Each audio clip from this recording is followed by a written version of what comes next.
So Nadia, impulse purchases, do they really happen, and how can brands best influence them? So my research showed that there are actually two types of purchases which are not planned by consumers before they enter in the store.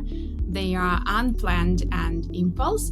So everything that resonates with this need state would potentially be bought as an unplanned purchase.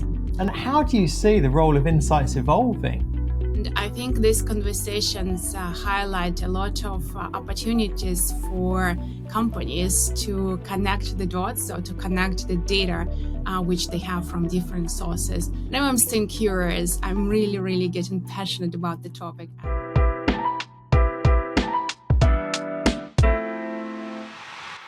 Welcome to another edition of the Insight250 Spotlight series, where we talk to leaders and innovators from all around the world to understand the stories and the people behind the insights. Now, I'm absolutely delighted to be joined by Nadia today. We've got some really exciting things to talk about, and I'm going to get straight into it. So Nadia, impulse purchases, do they really happen, and how can brands best influence them? Yes, definitely. So my research showed that there are actually two types of purchases which are not planned by consumers before they enter in the store. They are unplanned and impulse. So from one side, unplanned purchases are ones which are associated with the existing need state. So for instance, when I go to buy a shampoo, my need state is actually to buy products for hair treatment. So everything that resonates with this need state would potentially be bought as an unplanned purchase. Hence, there is a lot of opportunity for brands to drive their revenue from unplanned purchases. At the same time, impulse purchases, they are made totally unexpected. And what is interesting about them, that my research showed that we as consumers actually see these products across different touch points several times before we eventually kind of lean in, give up, and make an impulse purchase. That's another opportunity for brands to drive their revenue. So I think in a nutshell, this research and the main highlights from this research indicate a lot of potential for brands to drive revenue stream from both unplanned and impulse purchases. Nadia, that's fascinating. We've talked lots more about this in the article, so please do go on to Research World or Insight250.com and read the whole article. Want to know what truly drives your customer loyalty?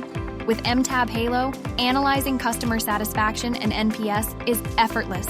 Select your NPS brand metric, apply filters, and instantly uncover key drivers of satisfaction and loyalty over any period of time. From actionable trends to customer feedback analysis, MTab Halo turns NPS data into decisions. Get all your insights in one place with MTab. But one thing I know everyone will really want to know, Nadia, is how did you get into insights? I've been passionate for data analytics and insights starting from my early days at the university. So I was very interested about understanding consumers, how they are making their decisions, and how brands and advertisers can leverage it. So for me, it wasn't really a question what career path to take after I finished my studies. So I definitely knew that I want to continue doing research and basically building more and more in-depth understanding of us as consumers. Oh, that's fantastic. It's great to hear that passion for our profession as well. And how do you see the role of insights evolving? Yeah, I would say there is definitely a lot of evolution happening over the years. Right now, there is definitely a lot of conversations about AI. And I think these conversations highlight a lot of opportunities for companies to connect the dots, or to connect the data which they have from different sources, and amplify this data with in-depth understanding of consumers, markets, and branding. So I think it's a really exciting time to be in the industry right now, because we have an opportunity to work with so diverse type of data, to find the best ways on how to blend this data, and of course to work hard to find those gorgeous insights we are all looking for. That's so true. That's so true. It really is exciting times, and you're obviously an Insight 250 winner. So well done, congratulations. Thank And you. what's your top tip for others to be a leader and innovator in our profession? I would say always stay curious.